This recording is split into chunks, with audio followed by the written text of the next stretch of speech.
다음에 이제 배위성 협작물이 흡착되는 경우가 있을 수가 있는데요. 뭐 이제 옛날 충전재 같은 경우에는 실리카 베이스 자체에 이렇게 메탈이 섞여 있는 경우들이 있습니다. 메탈이 섞여 있는 경우들이 있는데, 뭐 근래에 나오는 이제 컬럼들 같은 경우에는 이런 부분들이 충분히 배제가 돼서 실리카 외에 다른 중금속들이라든가 이런 것들이 남아있지 않도록 협상을 하기 때문에 크게 영향이 있지 않는 경우도 많긴 있지만은 이런 메탈이 남아있는 경우들이 있습니다. 예를 들어서 뭐 시스템 내에서 어떤 특정 부분이 떨어져 나가면서 컬럼에 흡착된 다음에 문제를 일으키거나 그런 경우도 있을 수가 있기 때문에 배위성 협작물이 어떤 그 흡착이라든가 이런 문제가 생기는 경우에는 컬럼 내에 메탈, 때로는 이게 배관이라든가 컬럼 본체에도 문제가 생길 수가 있습니다. 그래서 이런 메탈기들하고 흡착이 되는 경우, 보통 이렇게 메탈기들은 제거를 하는 방법이 EDTA라든가 이런 킬레이트제를 이용을 하셔서 세척을 하신다든가, 그렇게 해서 배위성 협작물들을 제거를 하실 수가 있습니다. 많이 일어나는 경우는 아니지만은 여러분들도 한번 기억을 해두셨다가 배위성 물질 분석하실 때 흡착에 영향이 있는 것 같다라고 생각이 드시면은 이런 방법을 사용하셔서 세척을 하는 방법도 있을 수가 있습니다. 자, 그 다음에 이제 가장 큰 문제가 되는 부분이 이 단백질 부분인데요. 단백질 같은 경우에는 이렇게 프릿을 통과할 수 없는 그 프릿보다 사이즈가 큰 경우들이 많이 있습니다. 단백질 같은 경우에 이제 분자량이라든가 이런 것들이 많이 있을 수도 있고 높을 수도 있고 어그리게이트를 또 생성할 수가 있기 때문에 이렇게 이제 프릿을 통과하지 못하고 타겟 물질은 잘 분석을 하는데 샘플에 섞여 있는 어떤 단백질 불순물 때문에 프릿이 막혀가지고 압력이 상승되는 그런 경우들이 생깁니다. 이런 경우에는 여러분들이 이제 쉽게 이걸 해결하기가 어렵습니다. 이런 경우에는 가장 이제 저희가 추천드릴 수 있는 방법은 가드 컬럼을 사용하시는 게 가장 좋습니다. 이제 뭐 가드 컬럼을 사용하기가 너무 이제 부담되신다고 한다면은 가드 필터 같은 것들을 또 사용하실 수가 있습니다. 가드 필터라고 하는 거는 이렇게 이제 카트리지 형태로 되어 있어서 이 중간에 이제 필터가 들어가는 이런 형태를 사용하시면은, 만약에 이제 사용하시는 물질이 프릿에 잘 걸리는 이런 물질들이라고 한다면은 프릿과 동일 사이즈의 필터를 사용하셔서 이런 부분들을 봉쇄하는, 원천적으로 봉쇄하는 그런 방법을 사용하실 수도 있습니다. 뭐 제일 좋은 거는 이제 충전재라든가 이런 데 흡착이 될 수도 있기 때문에 가드 컬럼이라든가 가드 카트리지 컬럼 같은 것들을 사용하시는 게 단백질들의 이제 이런 협작물들을 봉쇄하는 그런 방법이라고 할 수가 있습니다. 단백질 같은 경우에는 이걸 녹일 수 있는 용매라든가 이런 것들이 제한적이기 때문에 컬럼에 영향을 안 주고 녹일 수 있는 그런 부분들이 제한적이기 때문에 가장 이제 추천드릴 수 있는 방법은 역시 이제 가드 컬럼이라든가 가드 필터를 사용하시는 것들을 추천드리고 있습니다. 자, 지금까지는 지금 역상 컬럼의 이제 압력 상승 포인트 부분들을 말씀을 드렸는데요. 그 다음에 이제 힐릭 같은 이제 순상 컬럼들. 자, 힐릭이라고 한다면은 요거는 힐릭의 뜻을 잘 알고 계실지 모르겠지만은요. 힐릭은 일단은 역상 이동상을 사용하는 순상 컬럼이라고 할 수가 있습니다. 여러분들이 알지 못하는 사이에 지금 힐릭 컬럼들을 사용하시고 계실 수도 있습니다. 대표적으로 이제 아민 계열들 컬럼들이 힐릭의 대표적인 예라고 할 수가 있고요. 이제 보통 이제 당분석이라든가 이런데 많이 사용을 하시죠. 그리고 실리카 베이스의 힐릭 컬럼도 있을 수가 있고요. 그다음에 양성이온, 그다음에 디올 계열 이런 종류의 힐릭 컬럼들을 주로 많이 사용하십니다. 자, 힐릭 컬럼들은 이제 역상 이동상을 사용할 뿐이지 결과적으로는 이제 순상 컬럼입니다. 그래서 이 순상 컬럼들의 가장 큰 문제는 극성이 높은 물질이 흡착되기 쉽다는 얘기 말씀을 드릴 수가 있습니다. 그래서 고급성 협찬물들이 이런 그 컬럼들에 흡착이 되고 이제 그렇기 때문에 이런 그 과정에서 이제 컬럼의 압력이 상승하는 그런 경우도 생깁니다.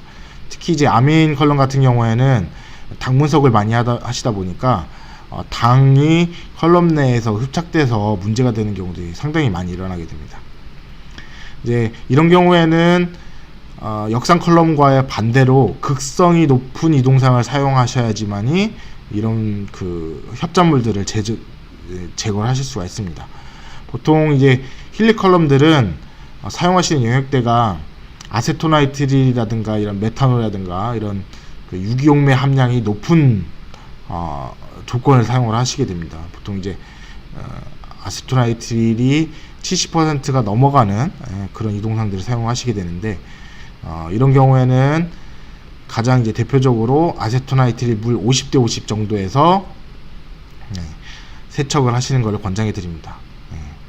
이제 뭐 당이 이제 50% 정도로는 잘 안 떨어져 나간다 뭐 그런 경우가 있을 수가 있겠죠. 근데 저희가 이제 추천을 드릴 수 있는 거는 50% 정도라고 말씀드릴 수가 있습니다. 왜 그러냐면은 대체적으로 이런 힐리 컬럼들이 물의 함량이 높으면은 수명이 그 기하급수적으로 이렇게 떨어지는 그런 경우들을 보실 수가 있습니다. 예를 들어서 뭐 실리카라든가 아민이라든가 이런 부분들은 물 비율 50% 이상으로 통액을 하게 되면은 쉽게 열화가 일어나게 됩니다.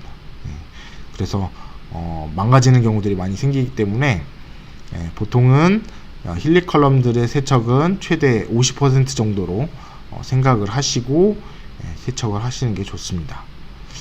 뭐 힐리 컬럼 중에서도 물 함량을 높게 쓸 수 있는 컬럼 같은 경우에는 이제 저희 회사에서 나오는 디올 힐리 같은 이런 컬럼들은 더 물의 함량을 높게 사용하실 수 있는 그런 컬럼들이라고 할 수가 있습니다. 뭐 이런 특수한 컬럼들 외에는 여러분들이 힐리 컬럼을 사용하실 때 최대 물의 함량은 50% 정도로 생각을 하시고 세척을 해주시는 게 좋습니다. 자, 그 다음에 이제 이런 충전재에 흡착이 되는 경우가 이렇게 말씀을 드릴 수가 있고요. 그 다음에 이제 풀이 때만 물리적 이물이 쌓이는 경우들이 있습니다. 예를 들어서 이제 이동상이 뭐 필터를 한다고 했는데 문제가 생겨서 안에서 이제 미생물이 자라가지고 프릿에 걸린다든가 여러 가지 먼지가 들어가가지고 프릿에 걸린다든가 이런 물리적 이물이 프릿에 이제 걸려서 압력이 올라가는 경우가 생길 수가 있습니다. 뭐 상당히 많이 일어나는 일이죠. 이런 경우에는 컬럼을 역방향으로 세척을 하실 수가 있습니다. 역방향으로 세척을 하실 수가 있고 이제 컬럼이 압력이 이미 걸려 있는 상태이기 때문에 저유속으로 진행하실 수가 있습니다. 그리고 프릿의 용출물이 흘러나올 수 있기 때문에 드레인으로 하셔야 됩니다. 이게 무슨 얘기냐면은 자 시스템에서 이동상이 나와서 컬럼으로 들어가서 이렇게 디텍트 쪽으로 이렇게 가게 돼 있는데 자 컬럼을 이제 역방향으로 세척한다는 거는 여기에 이제 컬럼을 보통 흐름 방향이 여기인데 반대 방향으로 이렇게 걸어서 세척을 한다는 의미가 되겠죠. 자, 반대 방향으로 세척을 할 때 이 부분에는 지금 여러 가지 물리적 협찬물들이 붙어 있는 상황이겠죠. 자, 이 물질들이 요거를 평소에 이제 컬럼을 거치하듯이 이 부분을 이제 디텍트 쪽으로 연결을 하신다면은 세척을 하실 때 이 프릿에 있는 그런 협찬물들이 흘러나와 가지고 디텍터 쪽으로 갈 수가 있겠죠.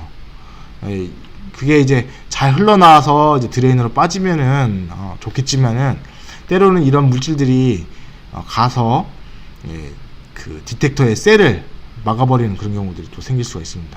그러면은 컬럼 이제 세척을 하려다가 오히려 더 크게 문제가 커지는 그런 경우가 생길 수가 있기 때문에 이쪽 부분은 드레인 쪽으로 빼시고 드레인 쪽으로 연결하시고 아니면 여기다 비커를 갖다 놓으신다든가 이런 식으로 해서 그 협찬물들이 다시 시스템으로 들어가지 않도록 그렇게 설치를 해주신 다음에 저유속부터 천천히 세척을 해주시는 게 좋습니다. 저유속에서 이제 조금씩 이제 유속을 올리셨을 때 그 물질들이 빠져나오면서 압력이 떨어지는 것이 확인이 된다. 충분히 압력이 떨어진 다음에 다시 역방향으로 다시 정방향으로 돌리셔서 그 사용을 하시고 분석을 해주시는 게 좋습니다.